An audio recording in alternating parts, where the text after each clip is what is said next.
There's been a real construction boom in Berlin over the course of the past few years. It's been led by mostly major property developers who spied a significant opportunity to increase their profits because you have 40,000 or so new people arriving in the German capital every year, coupled with an acute housing shortage. That approach worked out pretty well for a few years. In fact, in 2017, the Berlin property market was the fastest growing of any major city on the planet. But that also led to significant concerns amongst the city government here about the rising cost of living. So they've now agreed on a plan to freeze rent here for a period of 5 years, with the only chance for slight increases to come in 2022 to account for inflation. Most Germans are renters rather than buyers, so that means most people you speak to on the street are pretty happy about this move. Dass viele, also gerade hier so Hausbesitzer und so, dagegen sind. I know that many people, especially property owners in this area, are against this. But for me as a renter, it's a good thing. I just checked the news today and realized I pay too much rent. This provides a legal basis to do something about that. Jetzt kann ich eigentlich einklagen, dass meine Miete gesenkt wird. Ich finde das gut, dass die Mieten jetzt, also wie sagt man, gebremst werden. I like that rents will be frozen. I live alone and cannot afford higher rent.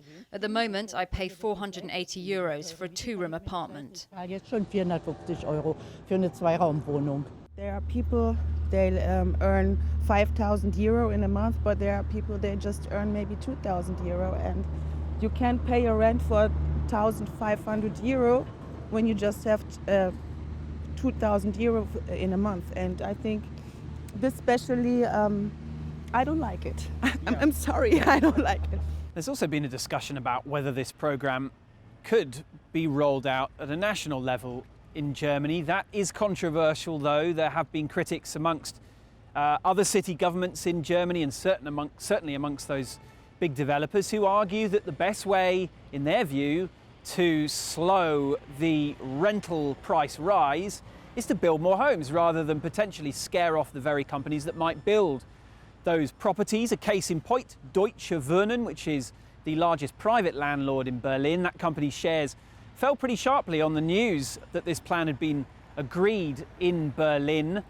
It has not, by the way, been passed through the parliament yet, though that is expected later in the month. This plan has potentially a wider significance to it as well, because there are a lot of other major cities throughout the world that will now be looking upon what Berlin may well implement in the course of the coming months and years to see whether it works. They are also in places like New York, San Francisco, London, trying to work out how to maintain affordable living for their citizens as well.